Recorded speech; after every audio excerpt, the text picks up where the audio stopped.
They laughed at that young widower when he spent his last coins buying an old orc slave nobody wanted. They called her useless and dead weight. But when the worst drought of the century, fire and betrayal, arrived all at once, it was that forgotten orc who became the only hope for everyone. The smell hit him before anything else.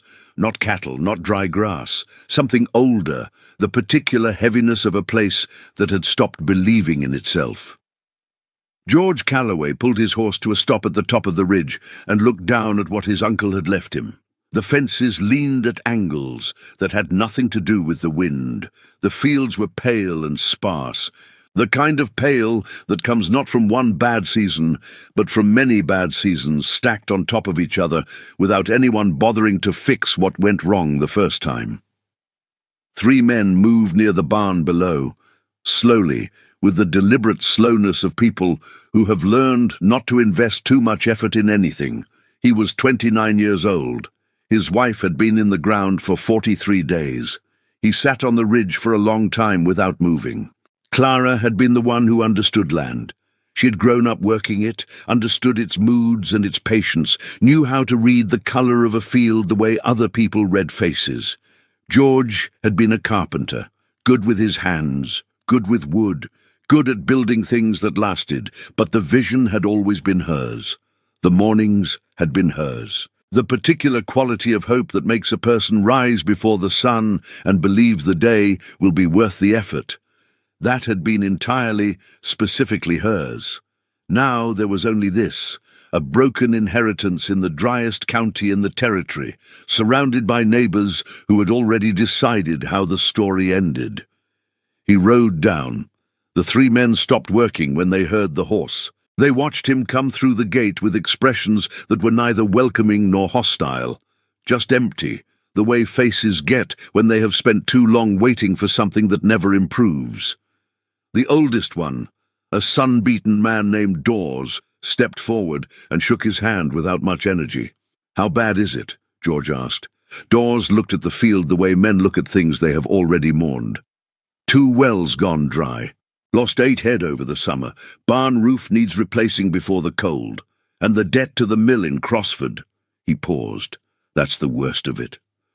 George walked the property for 2 hours. Dawes came with him, silent mostly, pointing at things when words felt unnecessary. The collapsed east fence, the storage room with its half-empty shelves and grain sitting dangerously low, the cattle pen, where animals stood with their ribs visible through dull hides. He took it all in without speaking. He had learned this from his father, who had been a quiet man, the kind of man who believed that most problems revealed their own solutions if you looked long enough without flinching. George had inherited the habit, if not always the patience. He looked at the broken fence and thought about what it would take to fix it. He looked at the thin cattle and calculated feed against the money he had left, which was not much. He had arrived here because there was nowhere else, not out of hope exactly. More like the understanding that standing still in the house where Clara had lived and died was a slower kind of ending, and he preferred this one, the kind that at least gave his hands something to do. That evening he sat alone on the porch as the dark settled over the pale fields. No promises. Not to the land, not to himself, not to her memory. He just stayed, and somewhere in the stillness, under the weight of the stars and the dry August air, that felt like enough to begin with. The day before he rode to the farm, George had stopped in Redthorn for supplies. He hadn't planned on spending more than he had to. The list was short, and his money was shorter, and he moved through the market square with the focused efficiency of a man who could not afford to browse. Then he heard the laughter.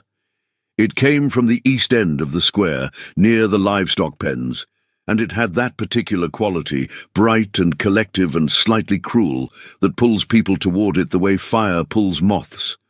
George moved closer without deciding to. She was sitting on a wooden crate at the edge of the seller's pen. An orc woman, old in the way that certain things are old, not diminished, but settled, like stone that has been in the same river for a very long time and has learned the shape of the current.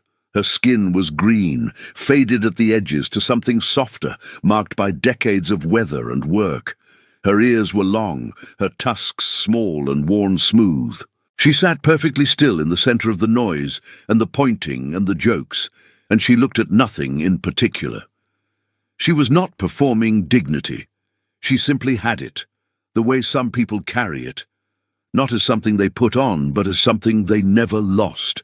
The seller, a nervous, thin-shouldered man, was explaining her qualities to anyone who would listen. Experience with crops, knowledge of animals, stronger than she appeared. Nobody was buying. They were laughing at him too, which was its own kind of cruelty. George watched her for a long moment. Then he pushed through the crowd and asked the price. The laughter got louder. A man behind him called out that she would outlast the farm by about one winter. Someone else said he must be drunk or still grieving, and the comment landed with more accuracy than the man intended. George paid without responding. He didn't have a clear reason. He would search for one later and not quite find it. What he had was an instinct, the same instinct he used to get standing in a lumber yard, the sense of something solid beneath an unremarkable surface, something others had walked past because they weren't looking for it. She stood when he approached, said nothing, picked up a small cloth bag, worn thin at the handles from years of carrying, and waited. "Can you work?" he asked. "I have always worked," she said, steady, no performance in it. They walked to the wagon together. He helped her up to the bench. She accepted without comment, without false modesty. As they pulled out of the square, the crowd was still telling the story to new arrivals. The young widower who lost his mind after his wife died and spent his last coins on an old orc nobody wanted. "My name is George," had he said somewhere on the first mile. She looked at the road ahead. "I know, the seller told me." A pause. "What is yours?" he asked. "Bula," she said, one word, but it had weight, the weight of something that had been carried a long time. The road opened out into dry country, and Bula turned her eyes to the land and the sky, the way she had been doing since they left the square. Reading it, George realized. Not looking, reading. He let her read and said nothing more. She almost didn't speak the entire way. George tried twice. Both times she answered in short, complete sentences that closed themselves off without inviting more. He let it go and watched her instead, which told him more than conversation would have. She watched the land the way experienced people watch things, actively, with purpose. Every dry creek bed, the direction of the wind in the grass, the color of the soil where the road cut low and exposed what was underneath. Her eyes moved slowly and missed nothing. At one point, without looking at him, she said, "The soil changes about 2 miles back, different color, lighter." He hadn't noticed. "What does that mean?" he asked. "Different history," she said. "Different needs." He thought about that for the rest of the drive. They arrived at the farm in the early afternoon. George helped her down from the wagon and showed her the property. The main house, the barn, the workers' quarters, the old storage shed he'd been thinking she could use. She walked beside him and listened without speaking, her eyes moving across everything with the same careful attention she'd given the landscape. At the shed, she paused, examined the doorframe, pressed her hand against one of the support beams, looked at the floor, the ceiling, the way the light came in. "This will do," she said. "It's not much," he said. "I have slept in worse," she said simply, not as complaint or performance, just information. He asked what she needed. She turned to him with her old, direct eyes. "3 things," she said. "Clean water, a dry place to sleep, and the right to stay useful." That was all. No requests for protection, no negotiation, no inventory of past grievances. Just those 3 things, stated with a calm that made them sound not like minimum demands, but like the distilled wisdom of someone who had learned exactly what mattered. George stood there for a moment, holding those words. He had come to this farm with nothing except debt and grief and a carpenter's hands, and the dignity of that answer affected him in a way he couldn't fully name. He said yes. That evening, he brought her a bucket of clean water and a blanket that had belonged to his uncle. She accepted both with a small nod. As he walked back toward the main house, he heard her moving inside the shed. Quiet, methodical sounds. Not unpacking, arranging, already making the space work. He paused outside his own door and looked at the dark fields and thought about what it meant that this old woman, bought at a market where people laughed at her, had arrived at a dying farm and immediately, without complaint or ceremony, begun to make herself useful. Clara would have noticed that, he thought. Clara would have seen exactly what it was. He went inside and lay down on the narrow bed and stared at the ceiling for a long time before sleep came. And when it came, it was the deepest sleep he'd had in 43 days. Not peaceful exactly, but deep. Like something in the house had shifted slightly toward a better position. The workers stopped what they were doing when George and Beulah crossed the yard the next morning. He had expected that. What he hadn't expected was the quality of the stillness. Not just surprise, but something harder, proprietary. The particular stiffening of people who feel that the shape of their world is being altered without their permission. Victor Hale came out of the main house. He was a big man, not tall so much as settled, the kind of man who had grown into his authority slowly over many years until it fit him the way a well-worn coat fits. Iron-grey hair, a face that was all angles and patience. His smile came up quickly when he saw George and had warmth in it that reached almost to his eyes. He did not extend a hand to Beulah. His gaze moved over her the way it might move over an unexpected piece of furniture, assessing, categorizing, deciding where the problem was. "Mr. Calloway," he said, "I've been expecting you." "Victor," George said, "this is Beulah. She'll be working the farm." Victor's smile stayed precisely where it was. Of course. A pause that had something in it. Old orc women know a good deal about farms. The words were pleasant. The temperature beneath them was not. Two of the younger workers exchanged a look. The boy near the water trough pretended to be busy with something he had already finished. Nobody said anything directly. The preconceptions moved through the group like weather, silently, the way things move when everyone already agrees and no one needs to say so. In the days that followed, Victor was unfailingly helpful. He brought George coffee in the mornings and stayed to talk about what needed doing, what had already failed, which workers could be trusted and which couldn't. He presented each problem with the practiced confidence of a man who believed he was the most necessary person in any room he entered, and he was careful to frame every solution in terms of his own experience. George listened and took notes and said very little. Meanwhile, Beulah worked. She rose before anyone else. When the workers arrived at the yard in the mornings, she was already there. The pile of rusted tools near the south fence had been sorted, cleaned, oiled, and hung correctly. The seeds in the back storeroom had been separated, viable ones stored properly, dead ones set aside. Small acts of attention to things that had been quietly dying from neglect for years. The workers noticed, not with admiration, with a kind of watchful discomfort. She was an orc, and she was old, and she was being treated with something resembling respect by the new owner, and that combination disrupted a set of arrangements nobody had explicitly designed, but everyone had gotten comfortable inside. Two men refused to follow any instruction that came from her. Victor had not told them to. He didn't need to. Beulah adjusted without complaint. She worked where she wasn't in anyone's way and kept her eyes open. On the fourth day, George gave her the keys to the main storage room to organize the supplies. The decision sent a visible shock through the workers. Victor's expression did not change, but something behind his eyes did. A tightening, brief and controlled, like a man adjusting his grip. That afternoon, Victor found Beulah near the storage door. George was not there to hear what was said, but he heard about it later from the boy who had been nearby.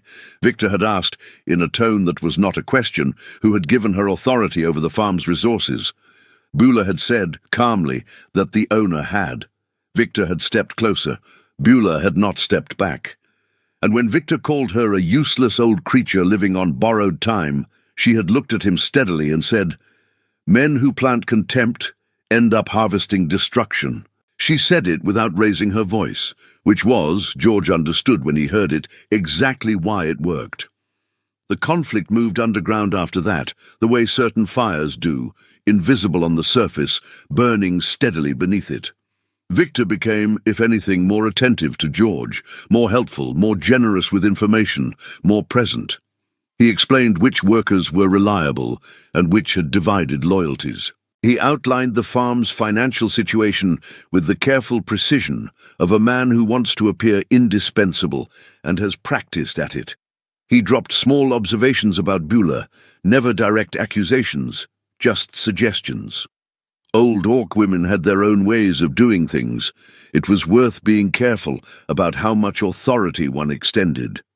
George listened to everything and believed less of it every day. He had grown up watching his father at a workbench, and one of the things his father had taught him, without ever stating it directly, was that people who explain too much are usually hiding something in the explanation. Victor always had an explanation. Meanwhile, Beulah worked in the way that water works, without force, without announcement, without stopping. She had begun showing certain workers how to store seeds properly. A few of the younger men had started coming to her with questions about the fields, quietly, as if hoping nobody noticed. She answered without condescension, without making anyone feel stupid for not already knowing, which was its own form of intelligence. George saw all of this and said nothing. He was building a picture the way he used to build furniture, slowly, from the pieces available, without forcing the joints. One afternoon he found her crouching at the edge of the east field, with her fingers pressed into the soil. "What are you reading?" he asked. She looked up. "How much life is left?" She showed him what she held, a handful of pale, fine-grained earth. 3 years of the same crop, maybe 4. No rotation, no rest. You can feel it, and there's no structure, nothing to hold anything together. He crouched beside her. "What does it need?" "Time," she said, "and help." She pressed the soil between her fingers. "There are plants near the creek that can begin to put back what was taken. We rotate the smaller fields through a fallow season. We give the earth something to work with instead of just taking." She said it plainly, without drama, the way she said most things. George began implementing what she told him in small increments. Nothing dramatic, changes to seed storage, different water rationing on 2 fields, a rotation schedule for the smaller plots. Within 2 weeks, the results were modest but visible. The livestock looked marginally better. One of the struggling plots showed new color. Victor noticed. His smile remained intact, but he began working differently, more carefully, with a watchfulness that hadn't been there before. He started arriving late to conversations George was having with workers and staying too long afterward. He clarified instructions that hadn't needed clarifying in ways that subtly redirected credit. And at night, when George sat on the porch and listened to the farm settle into darkness, Beulah could be found near the old, abandoned well in the back corner of the property. She went there most evenings. She stood at the edge of the capped opening and was still for long periods, in the way she was still when she was thinking about something important. George watched her from the porch one evening and understood slowly that she was listening. Not to nothing, to something specific and patient, something that only revealed itself to people willing to be quiet long enough to hear it. Possibility, she had said. The first time he'd asked what she saw there, he was beginning to understand what she meant. The drought arrived in the 3rd week of August, and it arrived without warning. 1 week the river that fed the secondary irrigation was low but manageable. The next, it had dropped by half. Within 10 days it was a thread. The heat settled over the land with the flat, absolute weight of something that has decided to stay, and the topsoil began to lift and scatter in the wind, like something the earth was giving up on. Wagons started moving through the valley roads, loaded with furniture and livestock and the accumulated objects of interrupted lives. 2 farms within riding distance went dark in the same week. George watched from the ridge one afternoon and counted 4 separate plumes of dust from families leaving. and felt the specific cold of a fear that has been waiting and has now arrived. The offers came. Men George barely knew rode up to the gate with folded papers and careful expressions, quoting numbers that would cover the debt and leave him with just enough to start elsewhere. They were not unkind about it. Some of them looked genuinely uncomfortable. But they came, one after another, and Victor brought each offer to George personally, with quiet accompanying commentary. The water situation was unlikely to improve. The workers were talking. Some decisions had narrow windows. George found Seth one evening sitting outside the bunkhouse with an empty water jug between his boots. Seth was the oldest of the workers, a man who had been on this land before George's uncle, before the previous owner. His presence alone was a kind of history. He looked at the ground when George asked how he was, and then he looked up. "I'll say it straight if you'll allow it," Seth said. "Go ahead." "I've worked dry summers," he said carefully. "This doesn't feel like a dry summer. This feels like something else." George stood there for a long moment. "I'm not ready to give up," he said. Seth nodded slowly. Not with conviction, but with something that looked, in the last light of that dry evening, like the beginning of a decision to stay and see what happened next. That night, George could not sleep. He lay in the dark and felt the fear move through him the way it did now. Quietly, thoroughly, taking inventory of everything that could go wrong. He thought about Clara. He thought about how she would have handled this particular night, this particular dark. She would have been awake too, probably. But she would have been doing something, making tea, writing in her small book, finding some action small enough to fit in the hours before dawn. He got up. Beulah was at the well. Of course she was. She was there most evenings now, and George had stopped thinking of it as strange and started thinking of it as information.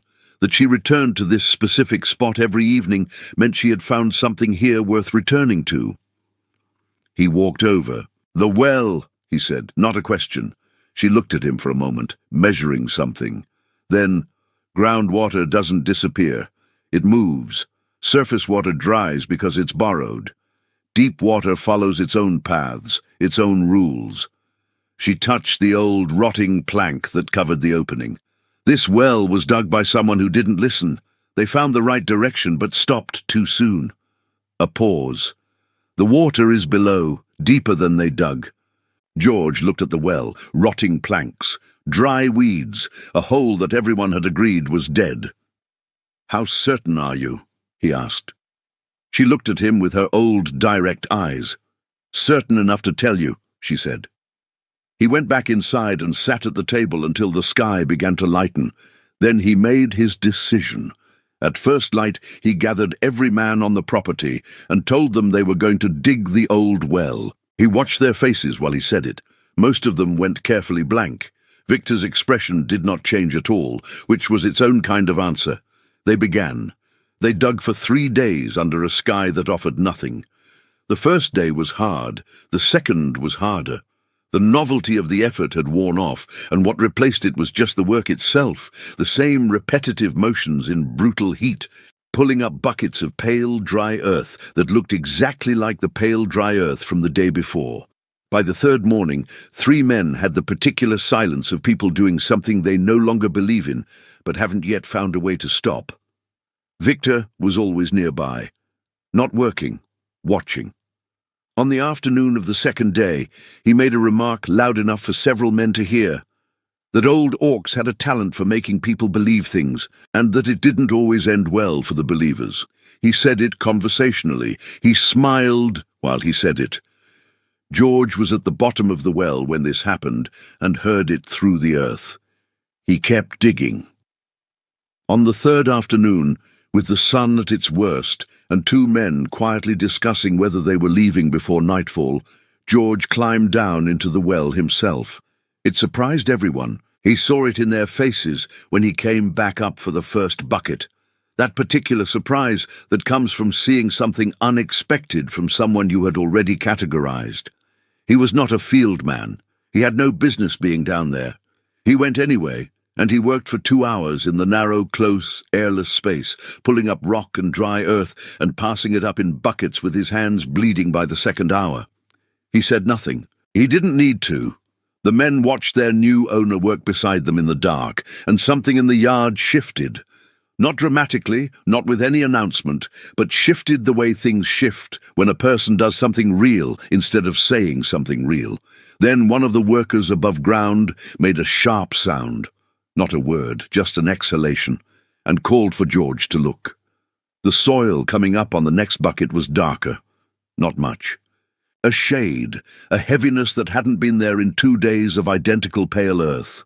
George looked at it, and his heart moved faster than he had let it move in a long time. 3 more buckets. Then, deep below them, at the very edge of what the light reached, something glinted. The workers saw it one at a time. The silence that followed was the silence of people afraid to believe something in case believing it makes it stop being true. It lasted only a moment. Then the first man made a sound like something breaking loose inside his chest, and the others followed, and the yard came apart into shouting and laughter and the specific kind of relief that sounds almost like grief, because it is, a little. It is the grief of something you had already mourned, turning out to still be alive. George climbed up into the blinding light. Beulah was standing at the edge of the group, under the old tree where she always stood.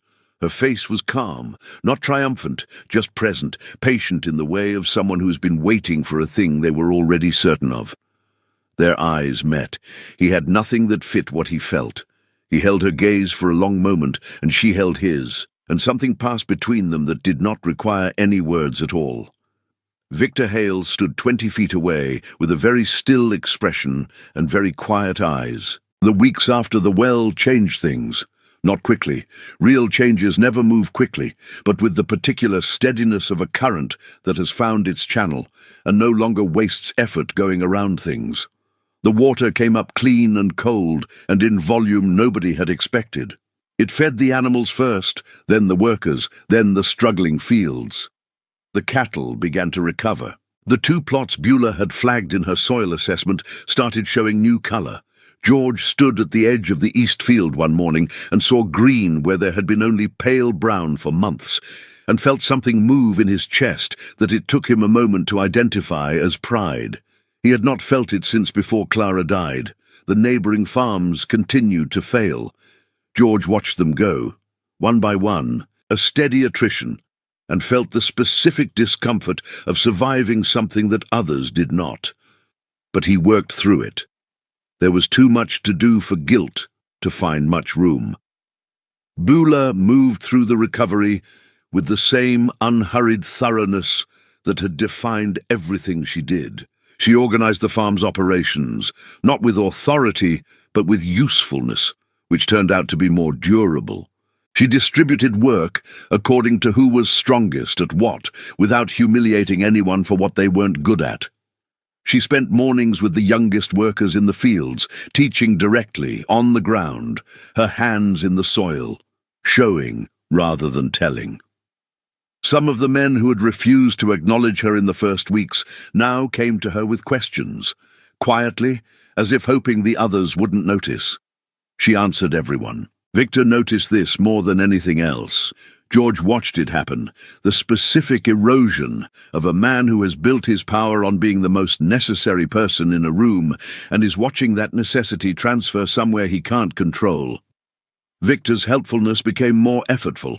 His explanations grew longer and more elaborate. He started arriving at conversations that didn't need him and staying past the point where he was useful. He began drinking in the evenings, alone near the stables, watching the fields with an expression George glimpsed only from a distance. He did not need to see it closely to know what it held. George noticed something else in those weeks too, something quieter, harder to name. The emptiness that had lived in his chest since Clara died was still there, but it had changed shape. It no longer filled every room he walked into. There were hours now, sometimes whole mornings, when he was simply present in the work and the farm and the particular quality of light over the fields, and the grief sat beside him instead of inside him. He did not say this to anyone, but Beulah noticed. He could tell by the way she sometimes looked at him across the yard, not with satisfaction exactly, with something more like recognition. He also began to notice small things about her that he hadn't seen before. The way she moved more slowly in the late afternoons than she did in the mornings, the way she occasionally paused in the middle of a task and stood still for a moment longer than stillness required, as if gathering something before continuing. He told himself it was age and heat. He told himself it was nothing. One evening, Beulah found him at the porch railing and stood beside him without speaking for a while, something she had started doing in those weeks, sharing proximity without demanding conversation. Then she looked at the western sky, which had gone the color of iron, and said quietly, "Harder times are still coming." He looked at her. "The well is working. The fields are—" "Not the farm," she said. "Something closer."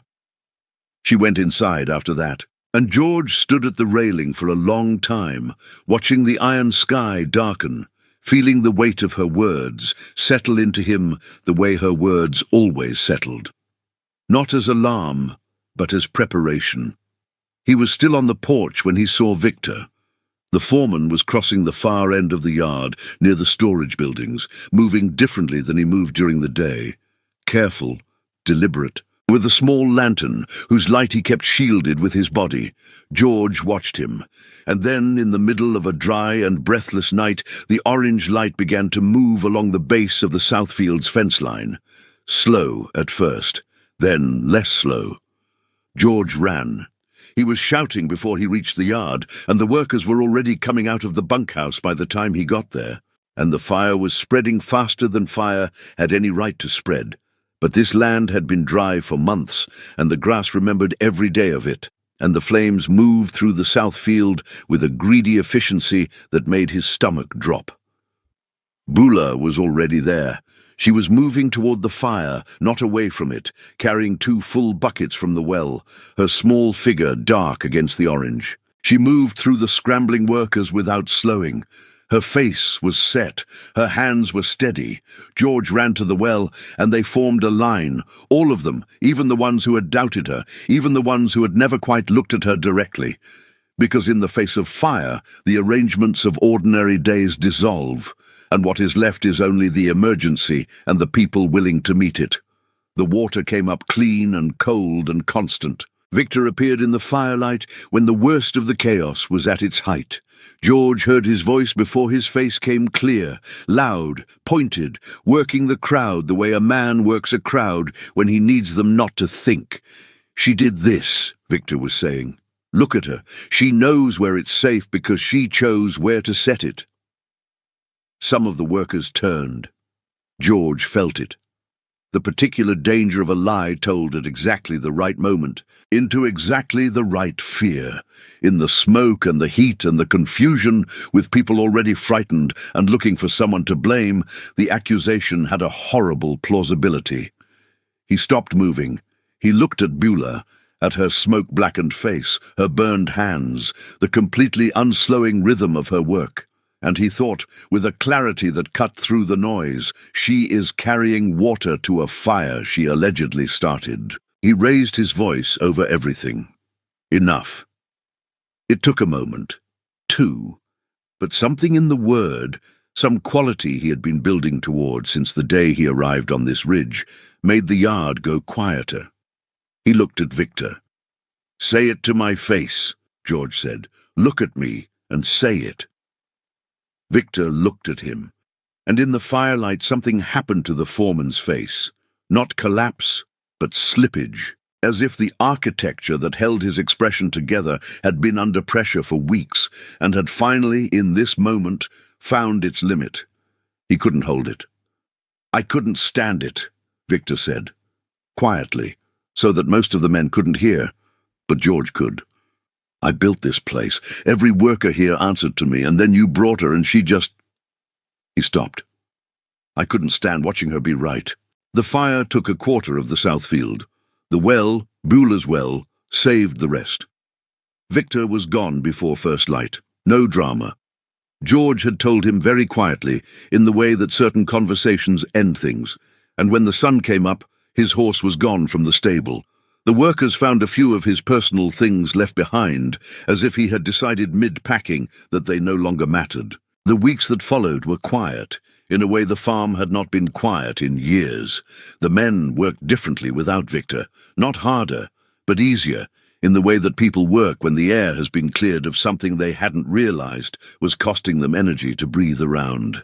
Beulah continued the recovery she had begun, and George continued beside her, and slowly, with the particular slowness of real things, the farm began to find its shape.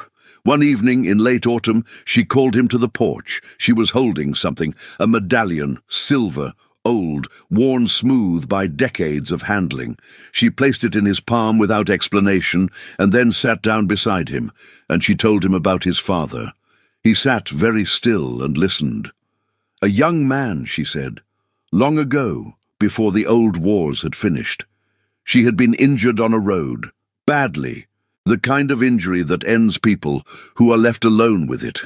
And this man had found her and carried her 3 miles to safety, when every instinct of the time said to keep walking. He had sat with her for 2 days while she healed. He had asked her nothing except her name. When they parted, he pressed the medallion into her hands. She had kept it for 30 years. She had recognized George's surname in the market square at Redthorn. She had seen something in his face, some quality of attention, of willingness to see past the obvious thing, that she recognized from his father. She had said nothing about it, because it had not needed to be said. The recognition was enough. George held the medallion in his palm for a long time. Outside, the first cold rain of autumn had been falling for 3 days, soft and persistent, the kind of rain the land had been waiting for since before the summer began. Beulah's health had been showing its age since the weeks after the well.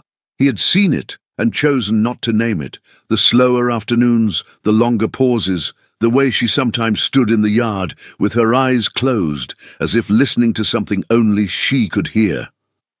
He brought her food and adjusted her sleeping arrangements without making it a conversation.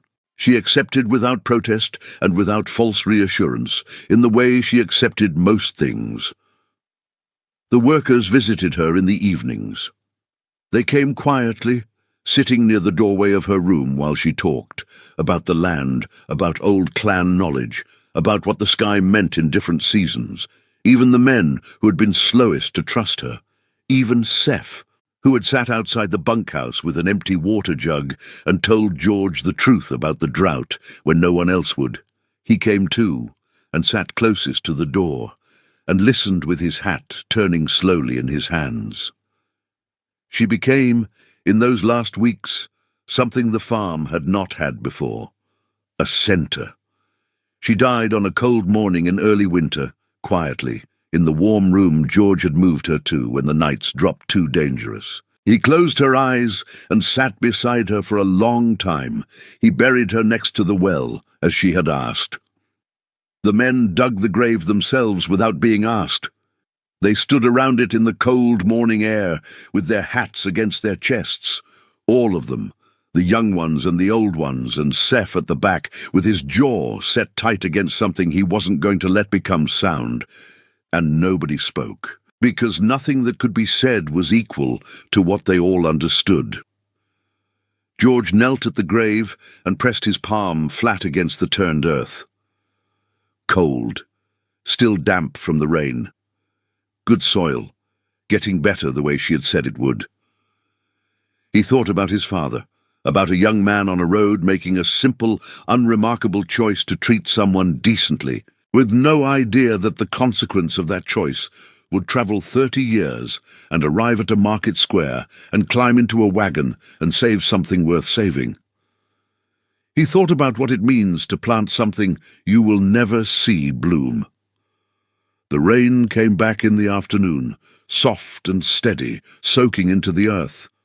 Around him, the farm was quiet. Not the quiet of exhaustion or defeat.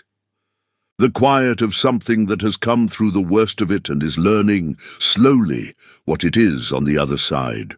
Not finished, resting, gathering, getting ready for spring. Did you enjoy the story? Subscribe to the channel to watch more stories like this one. Leave a like, it helps the channel a lot. And drop a comment down below. I always read them and use your feedback to make our content better. Thanks so much. Orc-bound Legacy.